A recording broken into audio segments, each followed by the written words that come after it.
우리 하나님 말씀을 공부하기 시작하십시다.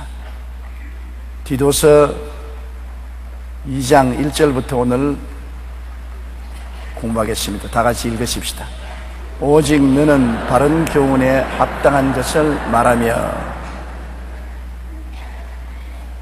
교훈도 바른 교훈이 있고 삐뚤어진 교훈이 있습니다. 도둑놈이 하는 교훈은 삐뚤어진 교훈입니다. 거짓말쟁이가 하는 교훈은 거짓 교훈입니다. 이단이 하는 교훈은 사람을 망하게 하는 것입니다. 바른 교훈은 어디에서 받을 수 있는 것입니까?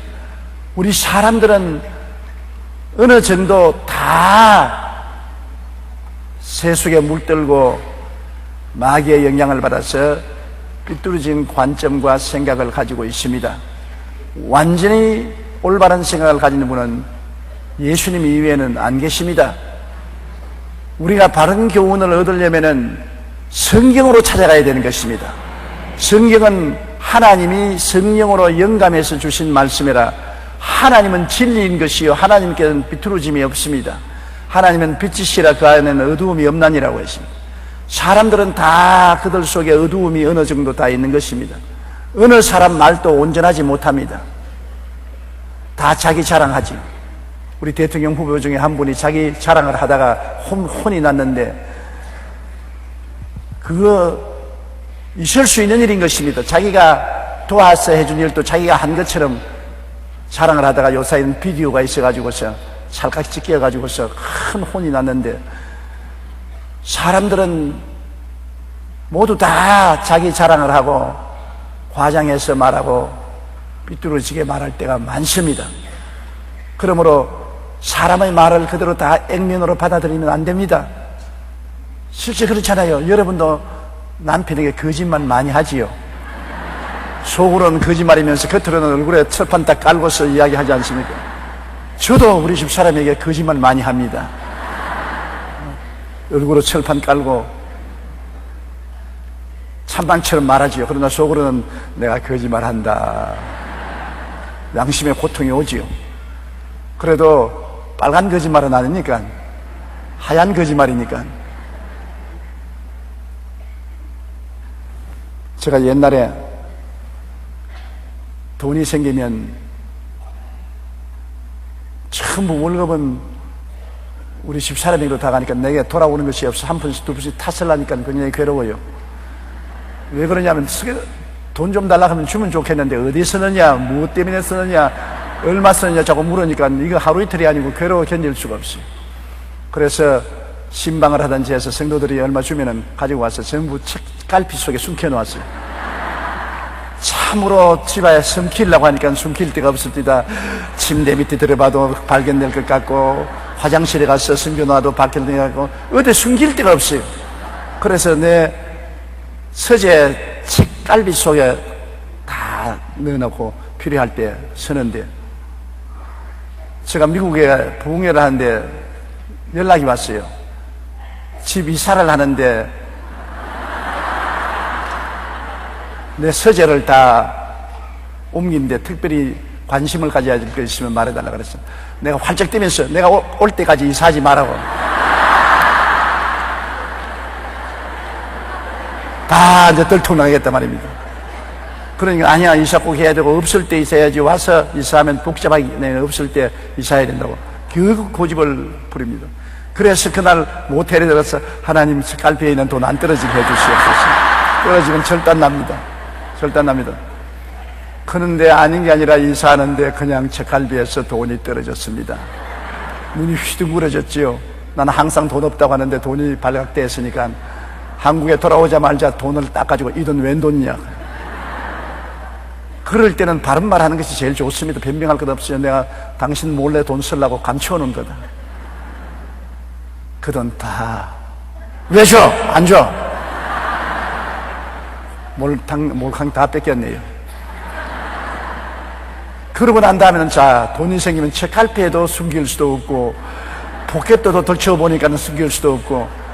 여러분, 사람이 거짓말을 하고 나면은 참 그것을 변명하기가 곤란합니다.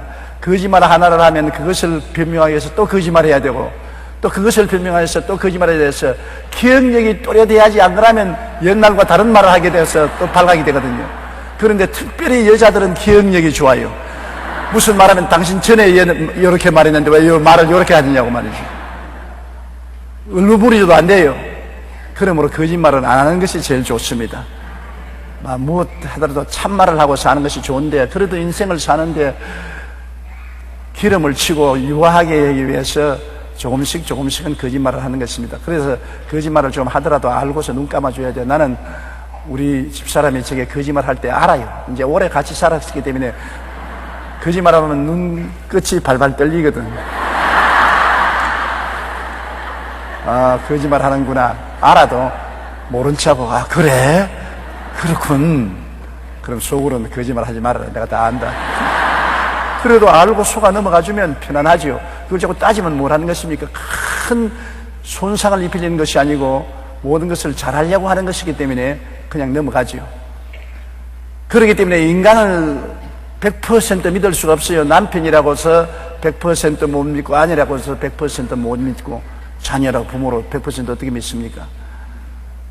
100% 진리를 말하는 사람이 없지 않아요. 우리가 참말을 말해야 되고 정직하고 성실하게 살아야 되는 것은 당연한 이치인 것입니다.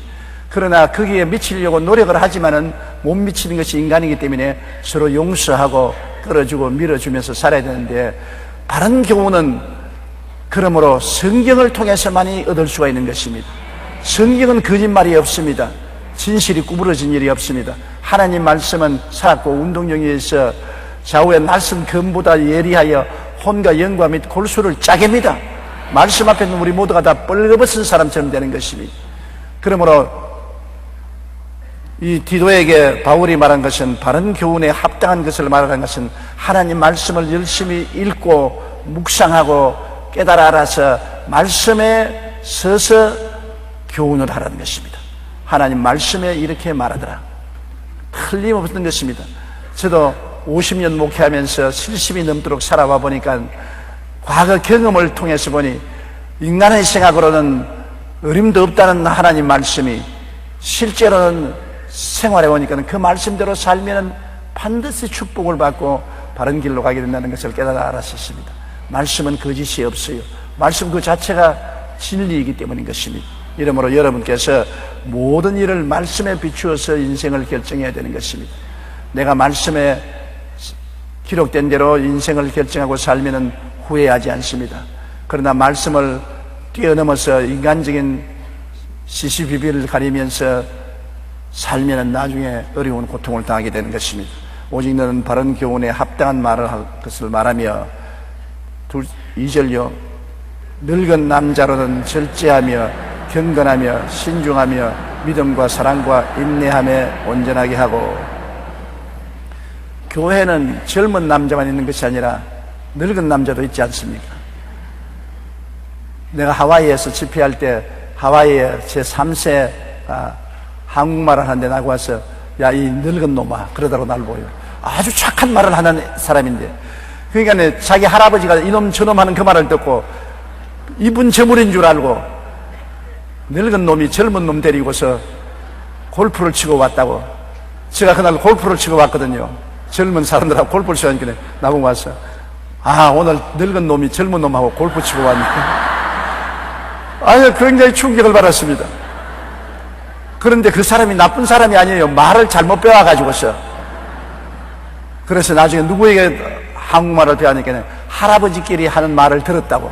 그래서 배웠더니까 할아버지 동료들 보고, 야, 이놈아 저놈아 하는 그 말을 듣고, 아, 놈은 사람 보고 놈이라는 거구나. 그래서 이놈 저놈 하는 것입니다. 우리 말을 잘 배워야 되죠. 그러나 이 성경에는 늙은 남자를 했는데, 교회에는 늙은 남자도 있고 중년도 있고 젊은 남자도 있고 청소년도 있고 어린아이도 있고 다 층의 사람들이 교회에 다 오는 것입니다. 그러나 제일 교회에서 연장자가 늙은 사람 아닙니까? 늙은 사람도 옛날하고 달라요. 옛날에 우리 어릴 때는 우리 동리에 40살만 되면 수염 기르고 담뱃대 큰 거 물고 뒷팔 끼고 우리가 그 앞에서 설설 기었죠. 이제 보니까 40살쯤밖에 안 됐어요. 그런데 손주 턱 없고 길거리에 나오고 그랬는데 요사이 40살이 그러다가 귀통수리 얻어맞습니다. 새파란 젊은이라 그럽니다. 요사이 누가 늙은이냐? 70은 늙은이 아닙니다. 옛날에 내가 50대 70대를 보고 늙은인 줄 알았는데 아니에요. 80이 되어야 늙은이가 되는 것입니다. 80이 되어야 초년으로 초로가 되고 90이 되면 중늙은이가 되고 100살이 돼야 늙은이가 되는 거예요. 그러므로 70은 아직까지도 젊어요. 오늘날 70은 늙은이라고 할 수 없죠. 우리 교회 우리 연로 장로나 원로 장로는 보더라도 사실은 교회 법이 그래서 70에 은퇴하지만은 팔팔 젊었어요. 놀랄만한. 오늘날은 옛날보다 영양이 풍부하고 의학이 발달되어서 치료를 받고 생활 주거 환경이 깨끗하고 정결하고 그렇기 때문에 옛날처럼 그렇게 병들어서 빨리 죽지 않고 오래오래 살아요. 건강만 조심하면 더 오래 살 수 있는 것입니다. 성경에는 노아 홍수 이후로는 너희 수명이 120살이 될 것이라 했는데 아직 120살 사는 사람은 없지만은 원래 인간은 죄 없이 올바르게 하나님 순종하고 살면은 120까지 살도록 설계되어 있는 것입니다. 설계가 되어 있어도 미리 잘못 살아서 망가져 가지고서 일찍이 죽는 것입니다.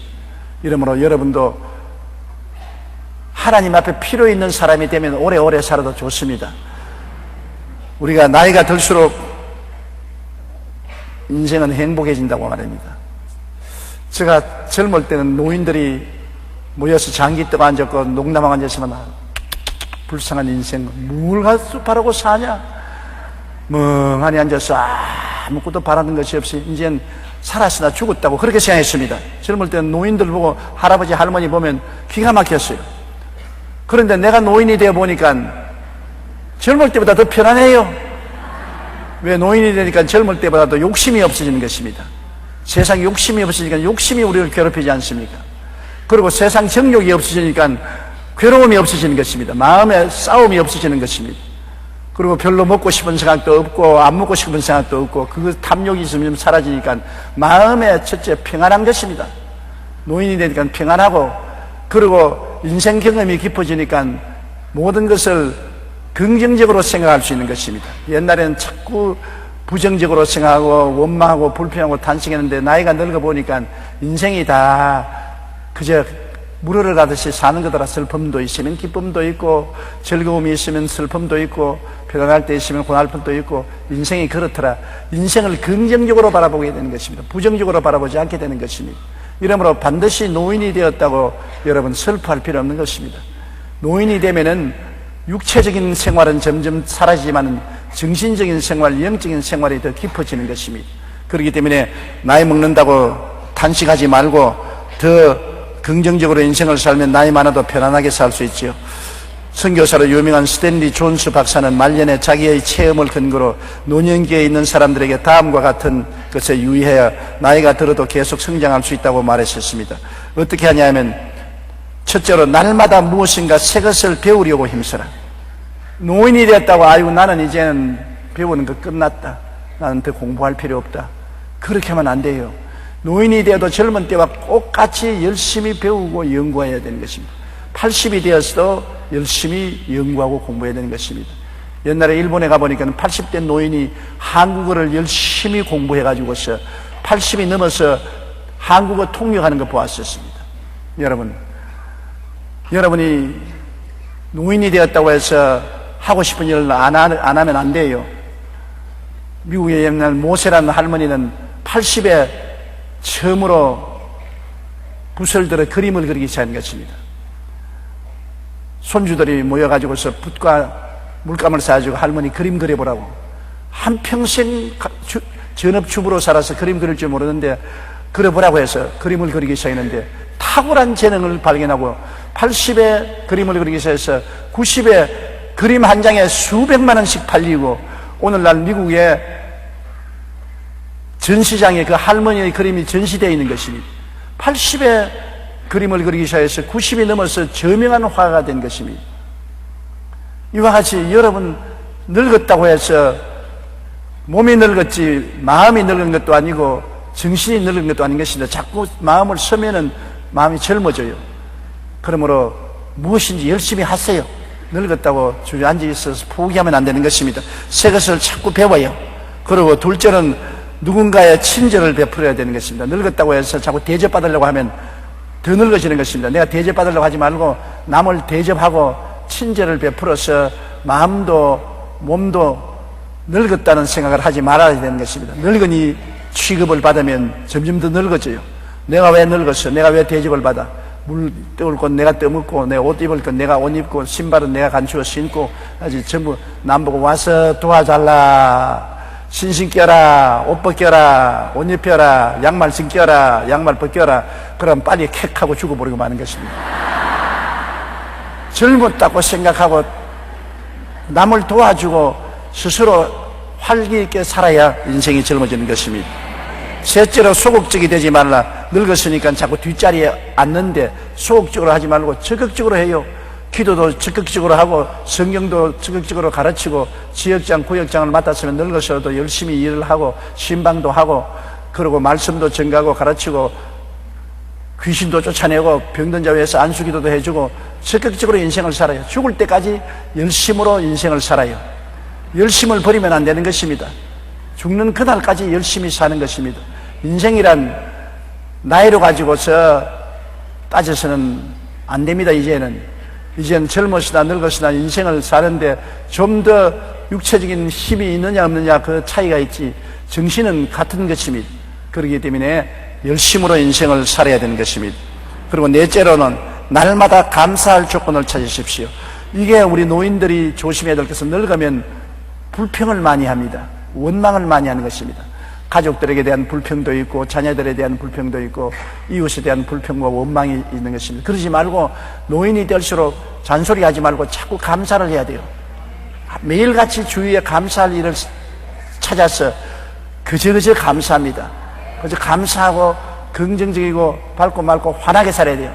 노인이 자꾸 찡그리고 불평하고 원망하고 잔소리하면은 사람들에게 미움을 받고 안방으로 밀려나지 않습니까? 쾌활하고 명랑하고 상쾌하고 즐거우면 얼마나 좋습니까? 노인은 늙었다고 해서 바보가 되는 것 아닙니다. 늙을수록 인생 경험이 많기 때문에 지혜가 있는 것입니다. 나이가 먹을수록 인생 지혜가 있는 것입니다. 옛날 고려조 시대에 정성이 있었는데 그 어머니가 나이가 많으니까 그때는 나라 법으로 나이가 많으면 고려장을 해야 되는 것입니다.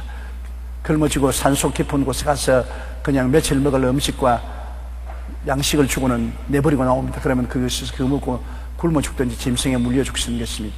그런데 할 수 없이 나라 법이 그러니까 이 정성도 어머니를 지게 싣고서 깊은 산에 들어가서 어머니를 내려놓으니까 어머니가 아들과는 얘야 길을 잃지 말고 집에 돌아가기 위해서 내가 너에게 옆에 오면서 나무가지를 꺾어가지고서 하나하나 던져놓았다. 그 아들이 어머니를 업고 오는데 자꾸 어머니가 손을 내밀어서 나무가지를 꺾어서 던지고 나무가지를 꺾어서 던지니까 노망이 걸려서 그런 줄 알았는데 어머니 하는 말이 네가 돌아갈 때 길을 잃어버릴까 싶어가지고서 나무가지를 꺾어서 놨으니까 조심해서 나무가지를 보고서 길을 찾아가라. 그 말에 너무나 감동이 돼서 어머니를 버리고 올 수가 없습니다. 그래서 에라 국법이 그러더라도 어머니를 숨겨놓고 모시야겠다고 도로 엎고서 집에 돌아와서 골방에 숨겨놓고 공양을 했습니다. 그런데 나라에 큰일이 생겼습니다. 당나라가 고려를 시험하려고 말 2피를 보내가지고서 어느 것이 음이고 어느 것이 새끼인지 관련내지 않으면 가만 안 있겠다고 그랬어요. 사함 걸라고 조건을 잡죠. 근데 말 2마리가 왔는데 다 건전한 암말입니다.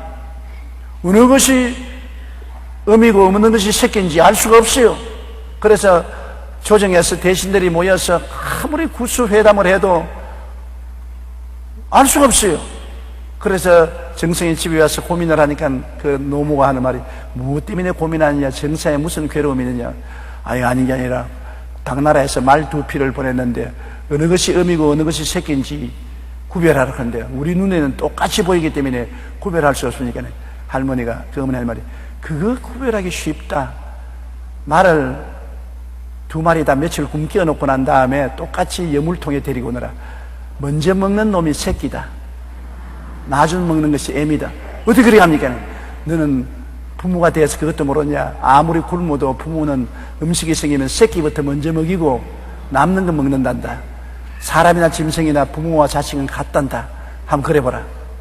그래서 조정에 들어가서 며칠 동안 말을 굶기고 난 다음에 여물통에 여물을 잔뜩 넣어서 두 말을 데리고 오니까 한쪽 말은 막 옆에 살펴보지도 않고 그냥 팍팍팍팍 먹는데 다른 말은 옆을 자꾸 쳐다보면서 떨어진 거 주워 먹고 떨어진 거 주워 먹거든. 그러니까 팍팍 먹는 것이 새끼고 눈치 봐가면서 먹는 것이 애미다. 당나라 사신이 가슴을 치고 놀라면서 고려에는 어떻게 이렇게 지혜로운 사람이 있느냐고. 그 임금님도 감탄을 하면서 이 정승 보고 어디에서 그런 지혜를 하니까 사실은 고려장 하라고 국법에 있는 우리 어머니를 산에 버리려 갔다가 돌아오고 와서 골방에 숨겨놓았었습니다. 이 어려운 문제를 어머니하고 의논한 결과에 어머니가 가르쳐줘서 그렇습니다. 그러므로 고려장을 없애주시옵소서. 노인이라고 해서 버림받아서는 안 됩니다. 이런 지혜를 가지고 있습니다. 어머니가 아니었으면 우리 고려는 당나의 별미를 잡아서 큰 낭패를 당할 뻔당했습니다. 그래서 그로 말미암아 고려장의 제도가 없어졌다는 이야기가 있는 것입니다. 나이 늙었다고 병신으로 생각하면 안 됩니다. 나이 늙으면 자연적으로 귀도 좀 어두워지고 눈도 좀 어두워지고 감각은 좀 어두워져도 지혜는 그대로 남아있는 것입니다. 백발의 지혜를 동반하기 때문에 여러분 언제나 지혜로운 인생을 살아갈 수가 있고 젊은이들을 도와줄 수 있는 것입니다. 그리고 다섯째로 육체적인 활동의 최악에 신경 쓰지 말고 영적 활동을 더 많이 하라는 것입니다. 육체적으로는 활동을 하면 이제 지치고 피곤하지 않아요. 그러나 영적인 활동은 성경도 읽고 기도를 많이 할 수 있잖아요. 저도 이번에 해안에 가서 돌 닦아 보니까 1시간 반을 닦고 나니까 허리가 아파서 허리를 펼 수가 없어요. 밤에 와서 다리가 아파 혼났습니다. 왜냐하면 쪼그리고 앉아서 돌을 닦았더니만 다리에 경련이 생기고 허리가 아프고 애를 먹었어요. 젊었을 때는 그렇지 않았는데 육체적인 것은 그럴 수밖에 없지요. 그러나 정신적으로는 우리가 성경도 더 많이 읽을 수 있고 기도도 더 많이 읽을 수 있고 카운셀링도 더 많이 할 수 있으니 정신노동을 많이 할 수 있는 것입니다. 그리고 여섯째로 하늘에 쌓아두라. 성경 말씀처럼 하늘에 그대의 행동 남은 물질 그대가 생각하는 정신적 유산을 쌓도록 하라. 그 말은 이제 얼마 있으면 고향으로 돌아갈 것이니 고향에 저금을 많이 하라는 것입니다. 이 땅에 자꾸 뭘 모아 놓으려고 하지 말고 고향에 저금을 많이 하라는 것입니다. 전에 조선일보에 보니까 요사이 자식들이 부모가 재산이 있으면 전화도 자주 걸고 종종 찾아보는데 재산이 없으면 전화도 안 걸고 찾아보지도 않는다고 그랬습니다. 그 말 맞았어요. 요사이 부모가 재산이 있으면 자식들이 늘 들락날락해요. 나중에 그 재산을 얻어먹으려고. 그러나 재산이 없으면 아주 개밥의 도토리인 것입니다. 이런 이야기 내가 들어봤어요. 아들과 며느리가 아버지 어머니 방 밖에 있는데 큰 소리로 아버지가 그 어머니가 하는 말이 여보 그 안산 땅 어떻게 됐어? 그러니까 아버지가 그 땅값이 많이 올라갔지. 그 자식들이 그 깜짝 놀랐거든. 아이고 우리가 생기고 안산 땅을 잔뜩 가지고 있구나. 아이 저럴 수가 있냐. 어찌한지 우리가 그 안산 땅을 우리가 상속을 받아야 되겠다고. 그 다음부터 다른 형제들이 부모를 못 섬기게 하고 그 부부가 열심으로 부모를 섬겼습니다. 그러나 아버지가 세상을 떴는데 아무런 유언의 땅 이야기를 안 하거든요. 그 어머니도 눈치를 봐도 땅 이야기를 안 해서 하루는 아들이 왔어. 어머니 왜 그래? 그 아버지가 말한 안산 땅이 얼마나 됩니까? 얼마 되는지 내가 어떻게 알아? 어머니 분명히 아버지 어머니하고 안산 땅이 있다고 말하지 않습니까? 안산 땅은 안산 땅이지 무슨 땅이야?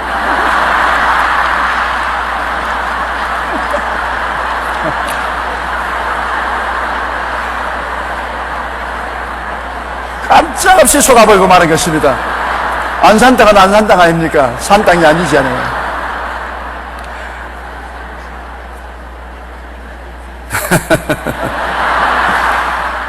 이 세상에 있는 땅은 있어봤자 소용이 없어요. 내 먹을 것, 입을 것, 있을 것이 있으면 하늘의 보화를 쌓아주는 것이 제일 현명한 일이죠. 자식들에게 물질을 상속해도 당연지사로 생각하고 그것 때문에 깊이 고맙다고 생각하지 않은 것입니다. 어느 며느리가 시어머니하고 쇼핑을 갔는데 시어머니가 꽤 잘 사는 집 시어머니인데 자꾸 좋은 가방도 사고 명품도 사니까 며느리가 이 마사를 찌푸리면서 전부 내 돈 쓴다고. 저것도 왜 내 돈 쓰냐? 내 돈 쓰냐? 시어머니 돈, 자기 돈이라고 생각하고 있으니까. 시어머니가 죽으면 자기에게 유산이 올 줄 알고 저거 내 돈 쓴다고 불평을 하더라는 것입니다.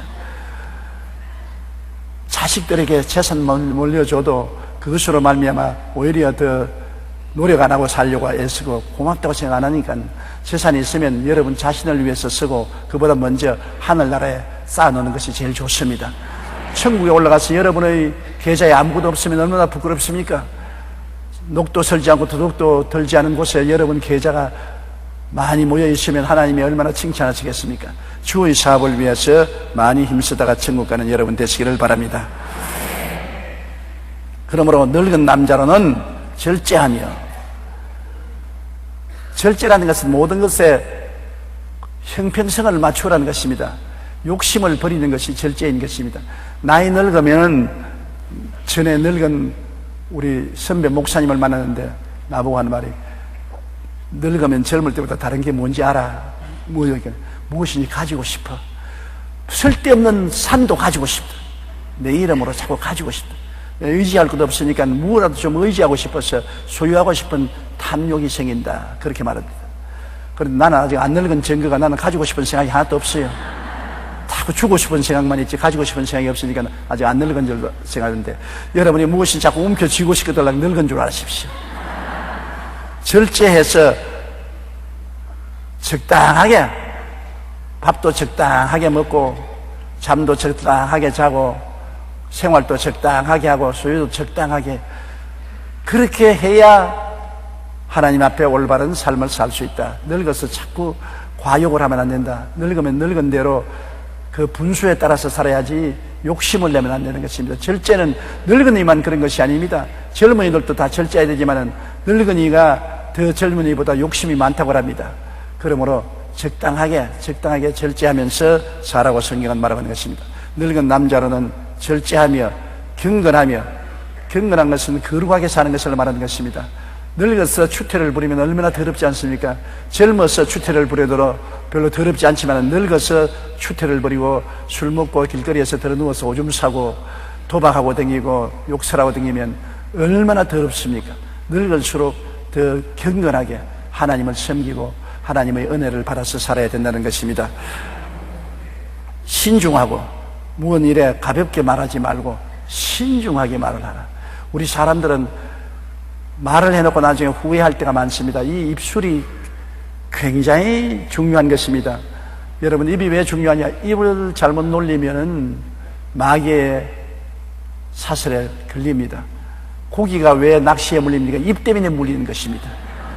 고기가 입만 없으면 낚시 안 물었으면 될 건데 입을 놀리다가 그러면 낚시에 물려가지고 달랑 달려오는 것입니다. 사람들이 왜 어려운 고비에 처합니까? 말 잘못했다가 그것이 나중에 잡히는 것입니다. 언제고 잡히는 것이기 때문에. 더구나 여러분 선거할 때 보십시오. 선거하면 옛날 고려짝 시대 말한 것까지 다 덜쳐내는 것입니다. 그러므로 말 조심을 해야 올무에 걸리지 않은 것입니다. 그리고 말은 여러분 우리 인생의 운명을 좌우하는 큰 힘이 있습니다. 무슨 힘이 있냐면 바람이 아무리 불어도 큰 배가 이 조그마한 물속에 있는 키로 좌우로 움직입니다. 방향타가 있어가지고 그 큰 배가 왼쪽으로 가고 오른쪽으로 가는 것은 눈에 안 보이는 저 뒤쪽에 있는 이 방향타가 있어 이렇게 움직이면 이렇게 움직이면 배가 그대로 가는 것입니다. 야고보서에 혀는 배의 키와 같다고 말하는 것입니다. 폭풍에 물려가는 배가 적은 키로 가지고서 방향타로 움직이는 것처럼 인생도 혀가 우리 가는 방향을 움직인다는 것입니다. 혀가 요거 자꾸 부정적인 말을 하면 부정적인 방향으로 인생이 가고, 혀가 긍정적으로 말하면 긍정적인 방향으로 인생이 가고, 혀가 못 산다 하면 온몸이 못 산 대로 가고, 혀가 잘 산다면 잘 산 대로 가고, 여러분의 혀가 인생의 방향을 잡는 것입니다. 성경이 그렇게 말했어요. 성경은 참말을 말하는 것입니다. 혀가 눈에 안 보이고 적지요. 보이기는 보이지. 혀를 빼면 보이기는 보이지만은, 그러나 팔다리처럼 눈에 안 보이고 적은 기관이지만은, 그러나 혀가 여러분의 운명을 좌우한다는 것입니다. 그렇기 때문에 말에 신중해야지요. 말은 씨가 된다는 말이 있지 않습니까? 씨를 심어 놓으면 언제고 싹이 나서 열매를 맺잖아요. 여러분 입에서 나오는 말은 지금은 아무 효과가 없다고 생각하지만 언제고 그것이 열매를 맺게 되는 것입니다. 그렇기 때문에 신중하게 말을 해야지, 나온다고 해서 그대로 뱉어버리면 안 되잖아요. 오늘 신문 보니까 BBK 사건으로 문제를 일으켰던 김경준이가 전에 한 말을 또 전부 뒤엎어버리고 또 새 말을 합니다. 전에 한 말 미안하다고, 잘못했다고 새 말을 합니다. 그러면 어느 것을 믿습니까? 전에 뱉은 말하고 또 새로운 말을 하니까 이제 모든 것을 다 의심할 수밖에 없지 않아요. 이 입술을 놀리는 것은 참 중요합니다. 신중하게 말하고, 믿음과 사랑과 인내함에 온전하게 하고, 믿음도 신실한 믿음은 행함이 있는 믿음인 것입니다. 그저 믿는다고 고함을 쳐도 믿음은 증명되어야 되는 것입니다. 믿음과 사랑은 증명되어야 돼요. 우리가 믿음이 행함이 없으면 죽은 믿음인 것입니다. 사랑도 증명되지 않은 사랑은 거짓 사랑인 것입니다. 내가 당신을 사랑합니다. 정말 죽도록 사랑합니다. 해와 달과 별처럼 사랑합니다. 그 말 누가 못해? 다 할 수 있어요. 그림 한 통이라도 사오고자 한다면 그런 말을 해야 돼요. 사람이란 그냥 믿습니다 한다고 믿을 수 없어요.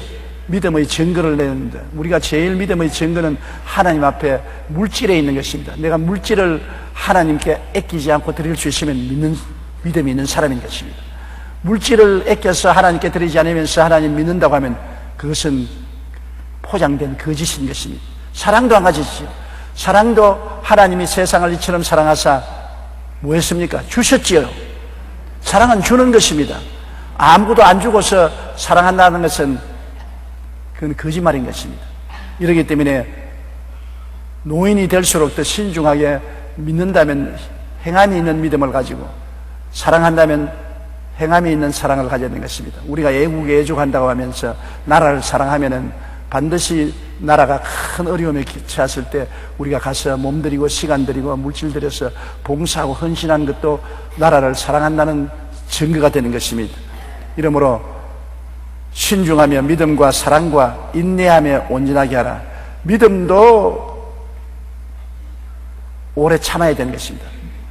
믿는다고 해서 즉시 그 자리에서 모든 것이 이루어지지 않습니다. 아브라함은 아들을 줄 것을 믿고 25년을 기다려야 되는 것입니다. 야곱은 기나긴 13년 동안 고통을 당했습니다. 그리고 국무총리가 되었습니다. 모세는 광야에서 40년 동안 기다렸습니다. 믿음은 기다리는 거예요. 믿는다고 해서 즉시 이루어지는 것 아닙니다. 인내의 시험을 통하는 것입니다. 그러므로 사랑도 인내가 따라야 되는 것입니다. 어머니가 자식을 사랑할 때 얼마나 인내합니까? 진자리 마른 자리 갈아 놓으며 손발이 닿도록 수고하고 인내하지요. 당장 안 자른다고 훌 때리면 죽지 않아요. 양자로 입양한 어린아기를 울고 똥 싸고 오줌 산다고 양어머니가 때려서 죽인 것이 미국에 사건이 생겨서 검찰에 양어머니가 잡혔지 않습니까? 그게 친어머니 양어머니 다르지 않습니까? 친어머니 같으면 똥 싸고 오줌 산다고 때리겠어요? 똥 오줌 다 받아내고 씻어주지요. 양어머니니까 솟아난 사랑이었기 때문에 참지 못하고 똥 오줌 싸고 운다고 때려서 죽여버린다. 그런 일이 있는 것입니다. 사랑도 인내가 사랑을 온전케 하는 것입니다. 늙은 남자로는 절제하며 경건하며 신중하며 믿음과 사랑과 인내함에 온전하게 하고, 그다음 셋째요, 늙은 여자로는 이와 같이 행실이 거룩하며 무함하지 말며 많은 수로의 종이 되지 아니하며 선한 것을 가르치는 자들이 되고. 오늘 여기 보니까 반수 이상은 늙은 여자야. 우리 교회 성도들은 40대 이후 성도가 많아요. 왜냐하면 제가 늙었으니까. 저와 같이 신앙을 하고 온 사람들은 벌써 세월이 오래되어서 늙은 분들이 많은데, 교회가 안정된 것은 나이가 먹은 사람들이 많으면 교회가 안정됩니다. 왜? 나이 먹은 사람들은 바람 부는 대로 물결 치는 대로 흔들리지 않아요. 일편단심. 일편단심 무슨 꽃이라고요? 민들레. 나이가 먹은 사람은 교회에 나와도 한 교회 일편단심 민들레야. 변하지 않았던 젊은 사람은 바람 부는 데가 물결천으로 자꾸 변화되니까 교세가 움직이지만 우리 교회는 교세가 안 움직이는 것은 민들레 꽃이 많기 때문에 그래요. 그리고 나이가 많은 늙은 분들이 계신 곳에는 교회가 봉사활동을 많이 할 수 있어요. 왜? 돈은 젊은이가 있는 것이 아니라 나이 먹은 사람이 돈이 있어요.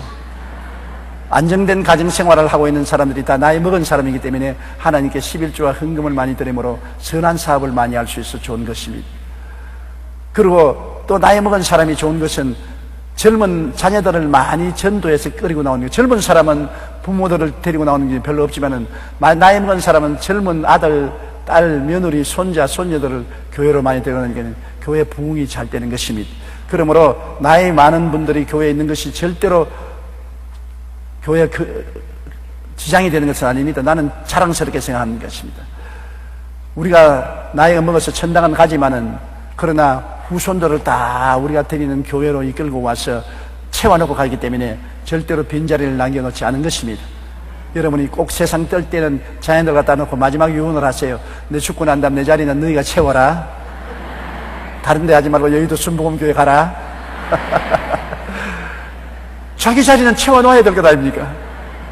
그렇게 하는 것이 좋다고 저는 생각을 합니다. 늙은 여자로는 이와 같이 늙은 남자와 같이 행실이 거룩하며 늙은 여자가 될수록 행실이 거룩하면 젊은이에게 존경을 받지요.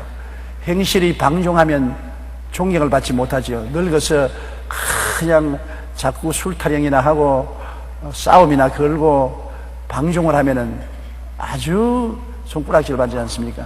늙을수록 허물이 많아요. 젊은 사람은 쉽게 허물을 용서해 주지만 나이 먹은 사람이 저렇게 한다고 손가락질 하거든요. 그러므로 나이 먹을수록 우리는 행실이 거룩해야 되고 모함하지 말아야 되며, 나이 많은 사람들이 모이면 남의 이야기하기 좋아하지 않아요. 남의 이야기할 거리가 없으니까 모함을 해야 이야기가 되는 것입니다. 이야기를 만들어내야죠. 사람이 끝없이 이야기가 있을 수 없지요. 그 이야기를 만들어내야죠. 나무 집 아들 이야기, 나무 집 며느리 이야기, 더구나 며느리 이야기 많이 하지요.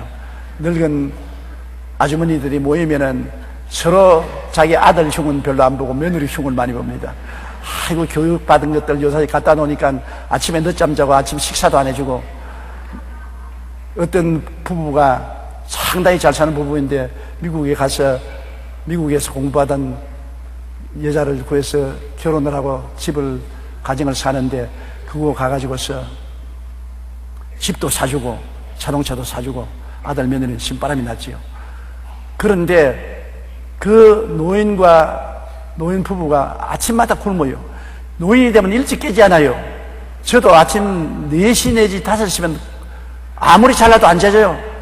눈이 반짝반짝해 있거든요.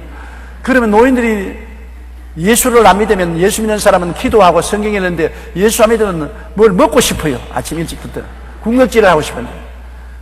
그런데 아무리 봐도 아버지 어머니 방에다가 과자 부스러기 하나 안 갖다 놓아요. 젊은 애들이 모르지 않아요. 노인 모시면 꼭 먹을 것, 마실 걸 갖다 놔야 돼요. 여기 젊은이 있으면 내 말 꼭 들어놓았어요. 꼭 방에 먹을 것이 떨어지면 안 돼요. 노인이 되면은 군것질을 많이 합니다. 한꺼번에 밥을 많이 못 먹기 때문에 과자나 눈깔사탕이나 빵이나 마실 거 꼭 노인들 방에는 갖다 놓아야 돼요. 그런데 미국에 가 있으니까 아이 부부가 노인에게 이런 먹을 것을 안 주고, 그 다음에는 아침이 배가 고파 못 견디겠는데 아침을 안 해주거든요. 늦잠을 주고 해줘야 말아야지. 그러고 난 다음 아침에 늦게 일어나서 저희들끼리 빵 구워가지고서 몇 조각 먹고서 노인에게도 빵 몇 조각 주니까 배가 고파 견딜 수가 없는데, 부부간에 아들, 딸, 며느리가 다 출근하고 오래 난 다음 자동차 운전을 할 줄 아나, 어디 쇼핑을 할 줄 아나. 미국에 있는 동안 철철 굶었어요. 그런데 하루는 아들 데리고서 어디 쇼핑에 좀 데려달라고 그래서 오후에 가서 먹을 것을 잔뜩 가져왔어요. 가져와서 손주가 있기에 손주를 불러다가 야, 이거 좀 먹으라고. 그 할아버지 할머니가 먹으면서 손주에게 먹였다. 그 손주가 맛있다고 먹고서 밑에 어머니에게 자랑했더니 엄마가 손주가 갖다 놓고 막 때렸다. 그렇지 않더라도 몸무게 나갈까 내가 걱정하는데 소아 뭐라 합니까? 비만증에 걸리면 어떻게 하냐고 때리니까 애가 막 울고 야단이고 다시 안 먹을게 고함을 칩니다. 그러니까 시어머니가 가만 보니까 자기 때린 것 같거든. 손주에게 시어머니가 먹으라고 했는데 그걸 갖다가 그냥 공개적으로 때리가 울고 불게 하고 나중에 손주가 뛰어 달아나서 할머니여서 할머니 나 과자 이제 안 먹어. 엄마가 때렸어. 엄마가 아주 할머니가 괘씸하게 되겠습니다. 조금만 더 때렸으면 뛰어내려가서 한번 호통을 치려고 했는데 그래서 미국에서 돌아올 때 위층에 있는 자기 방을 열쇠를 달라고 했어요. 열쇠를 채워버렸어요. 왜? 내가 사준 집인데 너희가 오니까 아침밥을 해줬나 군것질을 하고 해줬나 이 방은 쓰지 마라. 문 채워버리고 왔다고 그런 이야기를 내가 들었는데요. 그런 이야기를 이제 노인들이 되면 모이면 전부 삼류배자 다 하는 것입니다. 며느리를 갖다 놓으니까 내 며느리가 이렇게 하더라고. 그러면 또 다른 노인이 또 앉아가 우리 며느리도 또 그렇다고 또 그 며느리 이야기하고 하루 종일 며느리 욕하기에 정신이 없습니다. 결국 그 말이 돌고 돌아서 또 며느리 귀에 들어오면 며느리는 또 모이면 시어머니 욕하기에 정신이 없습니다. 왜 빨리 제가 안 죽어서 큰일이다 말이지. 올해도 산다고. 그러니 좋지 않지요. 이렇기 때문에 우리가 모함하지 말아야 되는 것입니다. 그저 잘못한 것도 그 자리에서 속으로 사귀어버리고 남에게 흉보지 말아야 되는 것입니다. 할 말 없으면 가만히 입 닫고 있는 게 좋습니다. 정말 말하고 싶어요. 저도 그래요. 나무 말 하고 싶어서 여기까지 말이 자꾸 올라와요. 제가 젊었을 때 우리 신학교가 불광동에 있을 때였습니다. 그런데 겨울 추운 겨울이 그때는 가난할 때니까 학교에 가더라도 난로를 피워놨는데 그 난로에 전부 교수들이 아침 일찍 와서 손을 쬐는데 저도 그때 학교에서 가르쳤습니다. 서대문에서 목회할 때. 앉자마자 내가 말했으면 야 너 소문 들었냐 그 목사 이리 했단다고 내가 모함하는 말을 했습니다. 그러니까 그 이 선생이라는 사람이 영어 선생인데 일어나서 그냥 나가더라고요. 근데 괘씸하더라고. 내가 이야기하는데 말이지 일어나서 나가게 이 선생 왜 일어나서 나가냐니까 나는요 이야기를 들으면 전하고 싶어 못 견뎌요. 안 듣는 것이 내가 좋아요. 내가 지금 조 선생님 말을 들으면 반드시 이 선생에게 내가 전화해가지고서 오늘 조 선생이 우리 교수회에 모여서 이런 이야기 하더라고. 내가 말을 전하게 되면 나만 나빠지지 않아요. 그러니까 안 들을래요. 그러고 나왔는데 내가 충격을 받았습니다. 야, 내가 이게 말꾼이구나. 이 말씀꾼이구나. 느꼈습니다.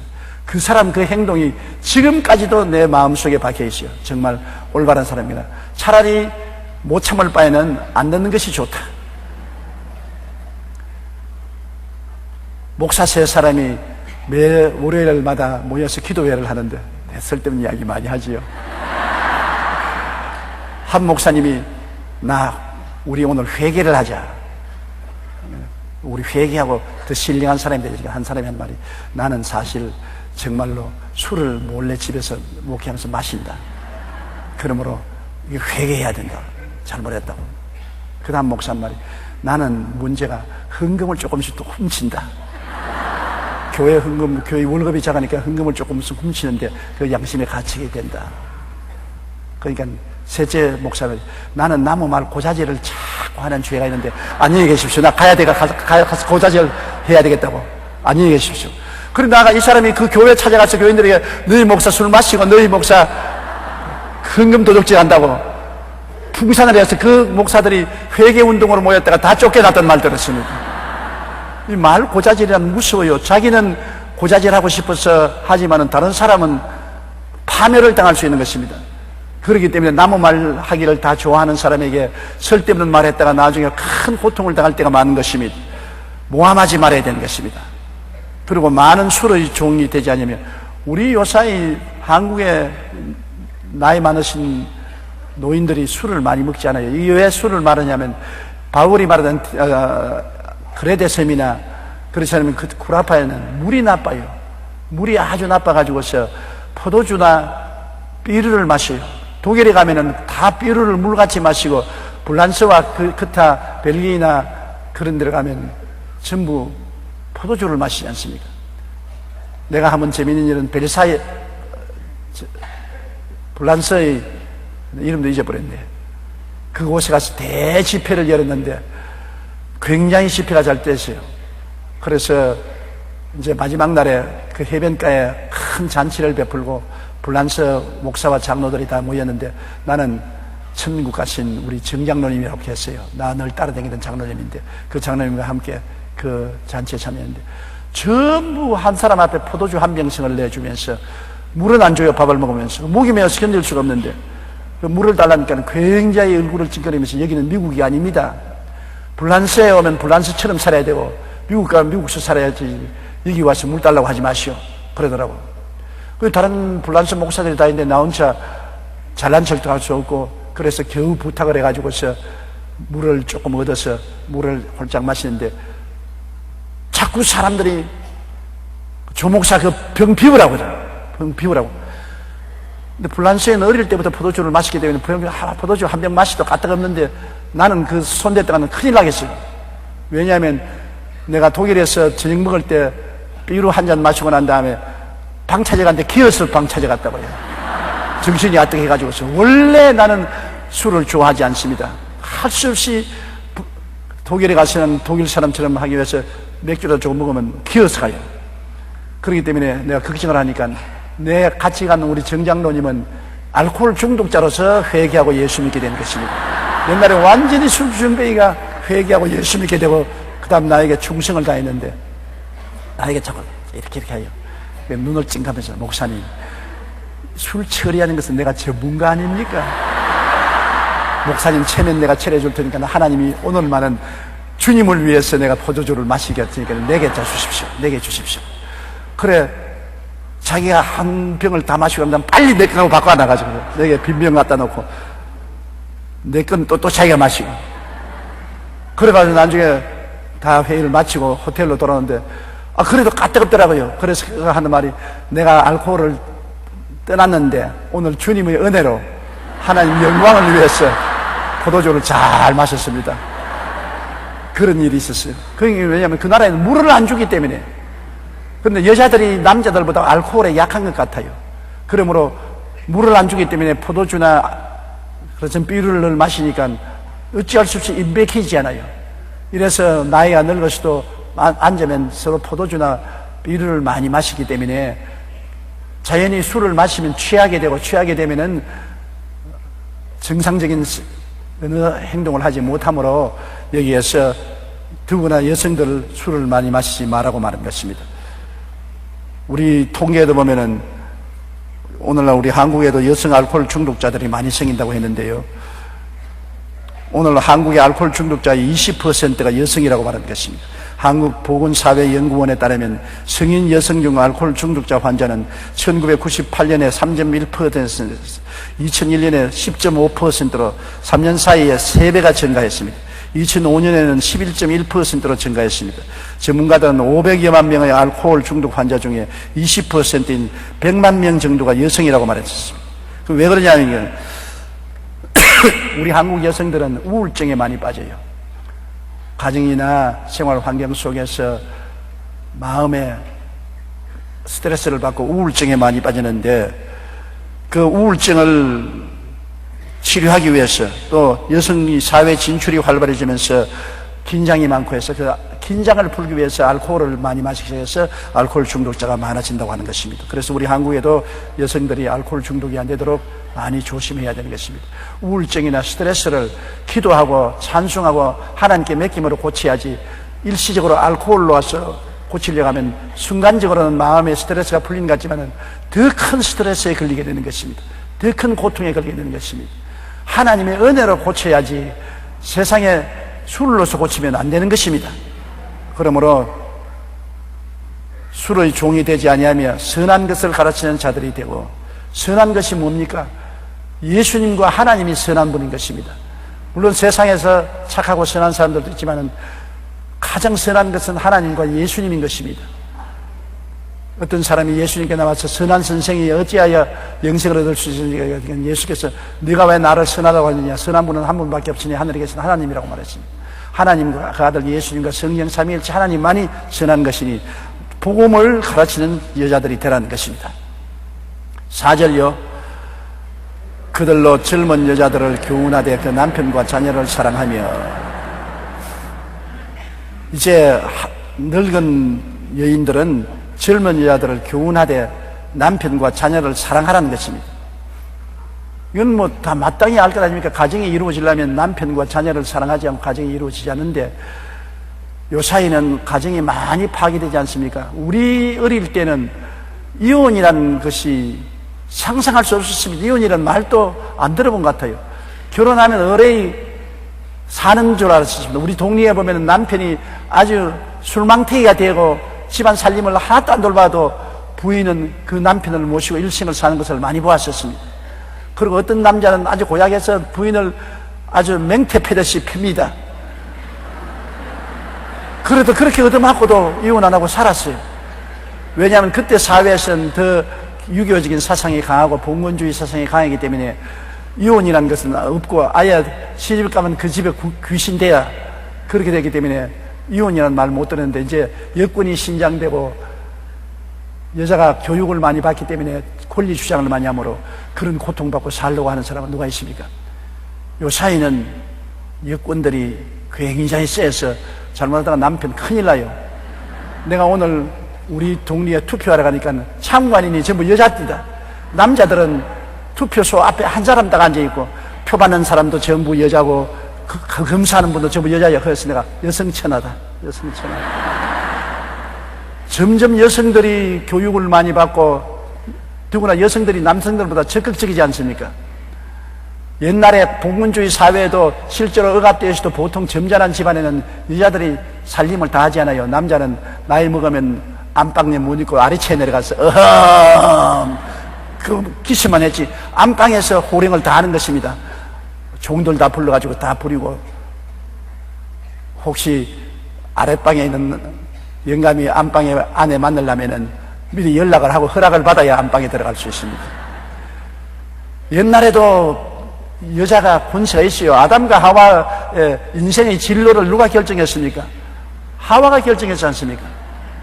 나도 지금까지 살면서 우리 애들 장가가고 살림 뭐 옮기고 뭐 이사가고 뭐 하는 거 내가 결정한 거 하나도 없어요.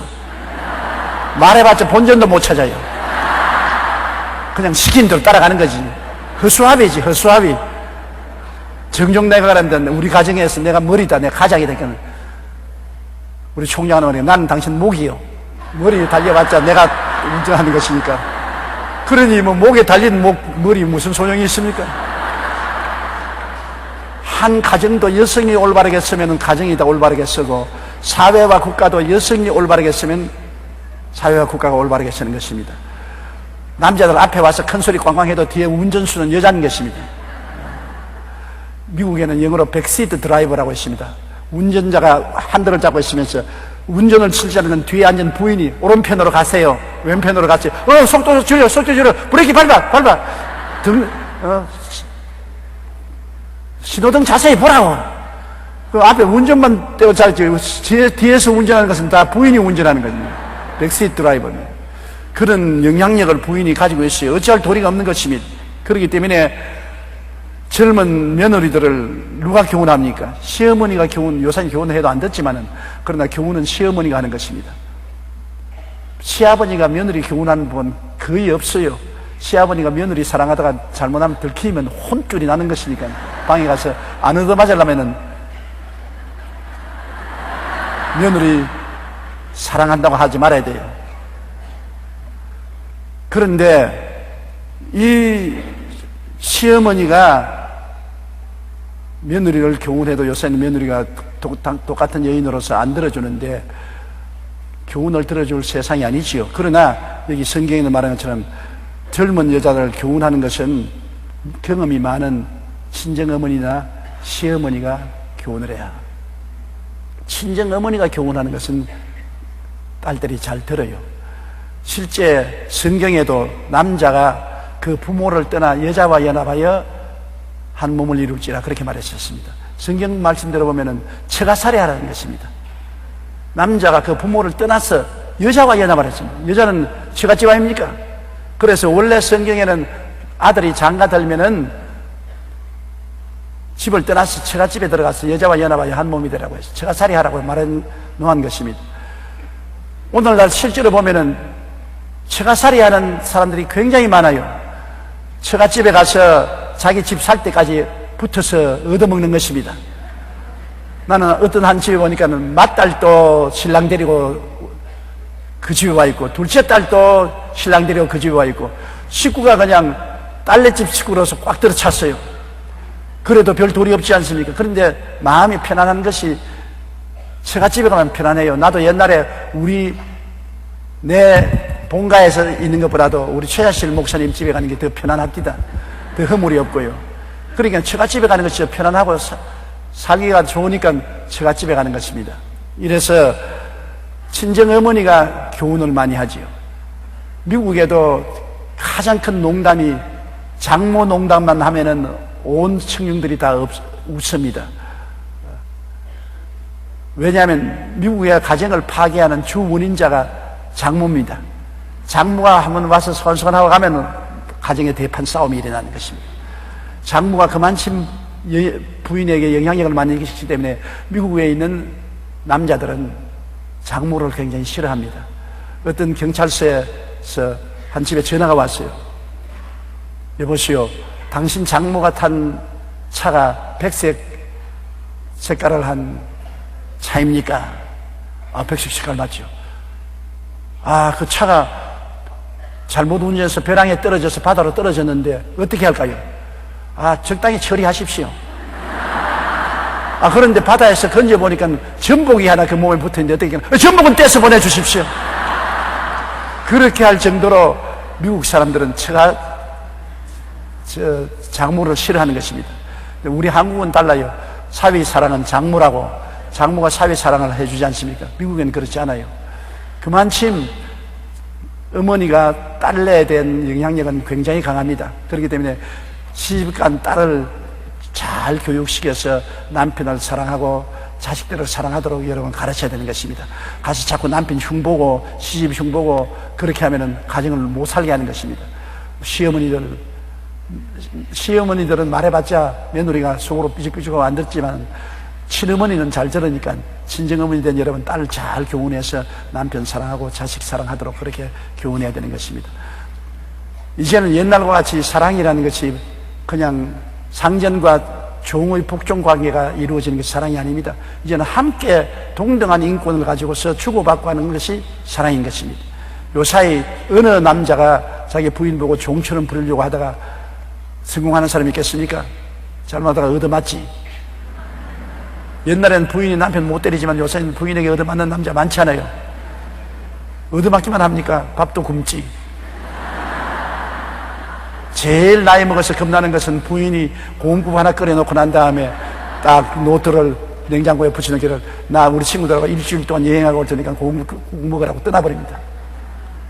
마누라 없으면 자기가 어떻게 하십니까? 고음국 끓여야지. 이러므로 옛날식의 부부를 생각하지 말고 하나님 앞에서 서로 동등한 인권으로서 하나님의 피조물로서 역할이 다르다고만 생각해야 되는 것입니다.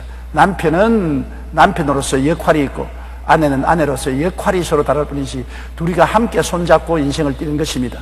초등학교 때 여러분 경기하는 중에 발 묶고 경비하는 게 있지 않습니까? 두 사람이 발을 묶고 똑같이 뛰어야지 한 사람이 빨리 뛴다고 1등하는 것도 아니고 늦게 뛰면 또 꼴찌하는 것도 아닌 것입니다. 둘이가 맞춰서 하나 둘 하나 둘 하나 둘 하고 뛰면 이기는데 한 동리에 부부가 있는데 해마다 초등학교에서 발 묶고 뛰게 하는데 부부간에 발을 묶고 뛰는데 그게 1등하고 싶은 생각이 났어. 몇 달 전부터 집에서 발을 묶어놓고 화장실에도 같이 걸어가고 부엌에도 같이 가고 밥도 같이 먹고 잠도 같이 자고 발을 묶고 둘이 살았답니다. 그래서 운동 경기에 나가서 당연히 1등을 했다는 것입니다. 서로 보조를 맞추니까 인생은 서로 보조를 맞추고 살아야 돼요. 남편과 아내가 서로 이해하고 동정하고 사랑하고 인내하면서 보조를 맞추고 살아야지 내 마음대로 뛰겠으니 는 따라만 오락하면 당연히 마찰이 생기는 것입니다. 옛날과 달라요. 요사이는 여성들이 교육을 많이 받아서 굉장히 현명하고 똑똑해요. 그러므로 현명하고 똑똑한 것을 무시하고 짓밟으려고 하다는 큰 코 다치는 것입니다. 이러므로 젊은 여자들을 교훈하되 그 남편과 자녀를 사랑하게 하며 그 다음 다섯째로요 신중하며 순전하며 집안일을 하며 선하며 자기 남편에게 복종하게 하라. 이는 하나님의 말씀이 비방을 받지 않게 하려 함이라. 신중하며, 위에도 늙은 남자들도 신중하라고 했는데, 인생을 신중하게 사는 것은 가볍게 경박하게 살다가 넘어지고 쓰러지고 낭패하지 말라는 것입니다. 조심스럽게 인생을 살며 순전하라는 것은 한결같은 마음을 가지고 남편과 자식들을 사랑하고 이제 세상과 가정을 함께 섞어가지고서 정신 차리지 못하고 그냥 집안일 다 버려놓고 동창회 간다, 그렇지 않으면 괴모임 간다, 놀러 간다고 집안일 버려놓고 다니면 안 되는 것입니다. 아주 집안에 가면 살림이 엉망인 사람 많아요.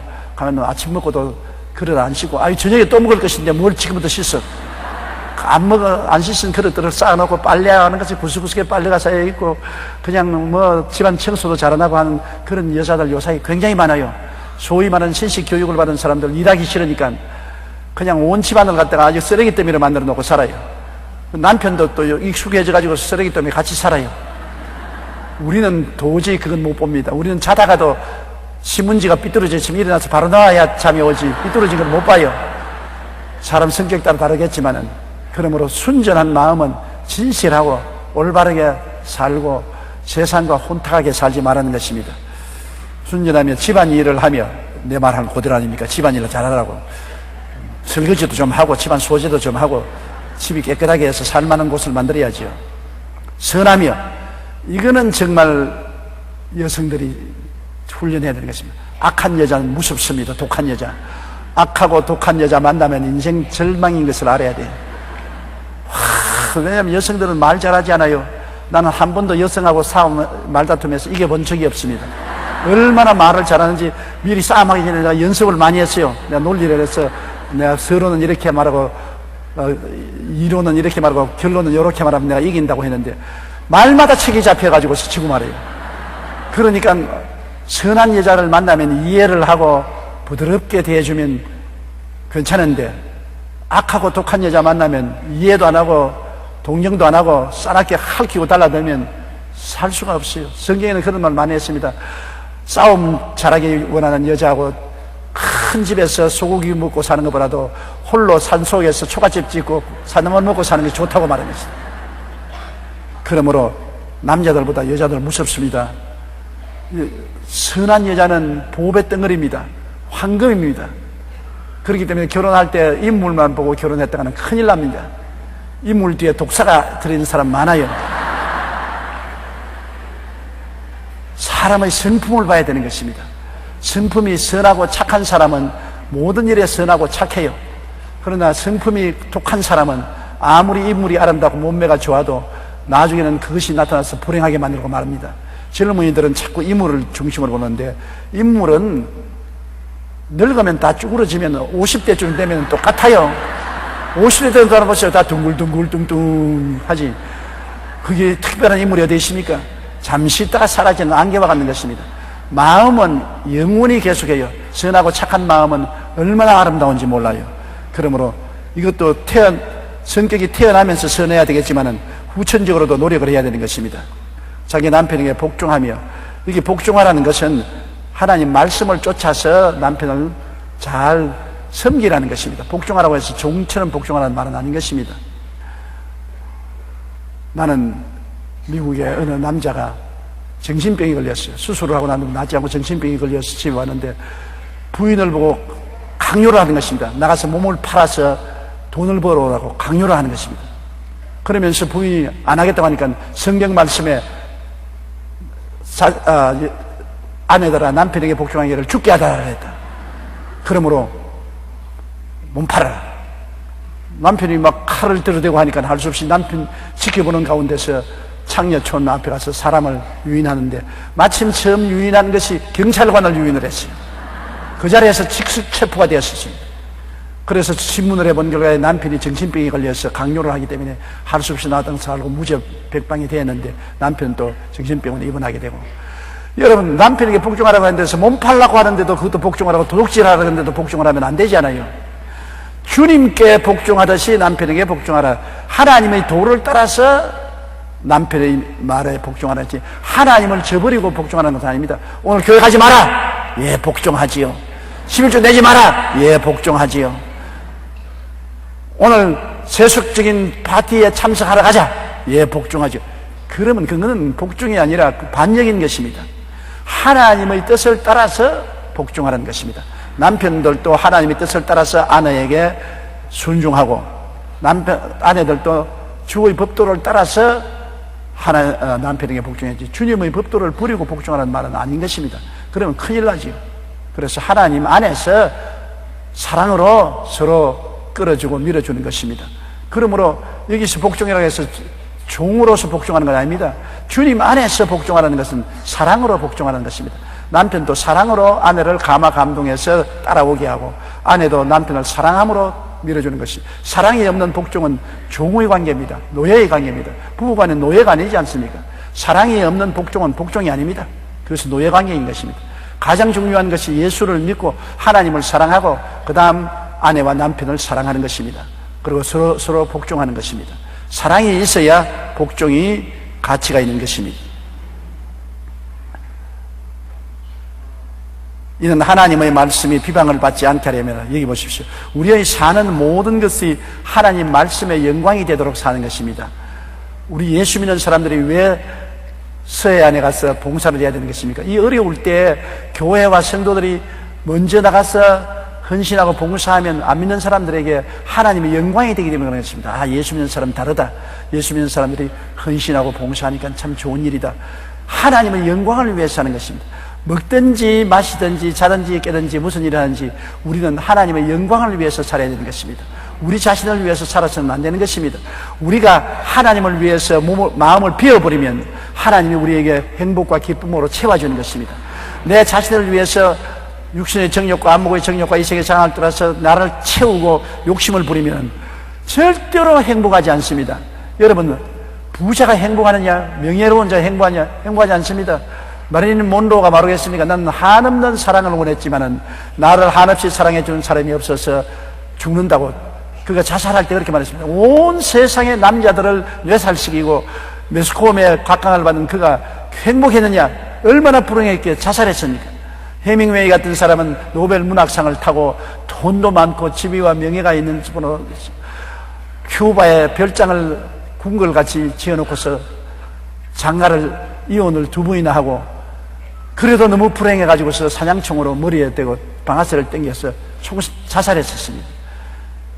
성경에 보면 세계적인 유명한 무용가 이사도라 둥가는 모든 임금이나 왕족들이나 대통령 앞에서 춤을 추고 만중의 박수 갈채를 받았으면 그 인생 수기에 보면은 그가 무대에서 돌아와서 집에 왔을 때 침대에 엎드려서 한없이 울었다는 것입니다. 너무나 인생이 고독하고 외로워서 울었다. 왜? 인생이 자기의 지위나 명예나 권세나 영광을 위해서 산 사람은 그 마음속에 굉장한 고통이 다가오는 것입니다.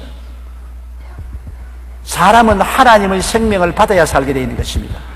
옹달샘에서 떨어진 개천은 썩지 않습니까? 자기 중심으로 사는 사람은 언제나 부패가 속에 있기 때문에 고통과 괴로움이 떠나지 않는 것입니다. 누가 행복하느냐? 여러분, 테레사 수녀 같은 사람은 일평생 50년을 가난하고 버림받은 칼가타의 빈민촌에서 봉사하고 살았지만은 지극히 평안하고 행복하고 영광스러운 삶을 사는 것입니다. 왜? 남을 위해서 내가 섬기며 나를 비워버리면 그 비운 만큼 하나님이 채워주시는 것입니다. 하나님의 생명이 우리에게 채워줌으로 마음의 삶의 의미와 가치를 깨닫고 행복하고 평안하고 기뻐지는 것입니다. 사실 남을 위해서 봉사하면 고통스러운 것 같지만은 고통과 함께 굉장한 행복이 다가오는 것입니다. 행복이 다가와요. 저희 목회를 해보면 알아요. 제가 하나님 말씀을 전가하지 않고 편안히 있으면 육신은 편안하지만 마음에 행복하지 않아요. 하나님 말씀을 전가하려면 준비도 하고 기도도 해야 되고 또 성도들 앞에 서면 긴장도 해야 되고, 그렇지만은 성도들에게 좋은 꼴을 먹기 위해서 열심히 노력해서 애쓰고 나중에 설교하고 마치면 굉장히 행복해요. 마음에 짜릿한 평안과 기쁨이 다가와요. 그러므로 봉사 뒤에는 반드시 기쁨이 다가오는 것입니다. 봉사가 없는 내 중심의 인생은 포만해지고 비만해지고 고통스럽고 괴로워지는 것입니다. 이렇기 때문에 여러분, 적은 일이나 큰 일이나 봉사를 하십시오. 어머니가 아버지보다 행복한 이유는 어머니는 자식을 위해서 봉사하기 때문인 것입니다. 모든 희생과 봉사를 하기 때문에 어머니는 더 깊은 사랑을 체험할 수 있고 은혜를 체험할 수 있는 것입니다. 오늘 여성들이 남자들보다 교회에 많이 나오는 이유는 하나님의 사랑을 남자보다 더 깊이 느끼는 것입니다. 남자는 자꾸 대우받기를 원하고 자기 중심으로 살기 때문에 하나님의 사랑과 은혜를 느낄 수 있는 마음의 바탕이 안 되어 있기 때문에 구원을 못 받지만은, 여성들은 자식들과 남편을 위해서 헌신 봉사하는 희생의 마음이 많이 있기 때문에 그 빈 마음에 하나님의 은혜로 채워주시는 것입니다. 봉사하십시오. 기회가 있으나 없으나 나를 희생하고 봉사하는 십자가를 걸머지면 질수록 생명의 부활의 역사가 나타나게 되는 것입니다.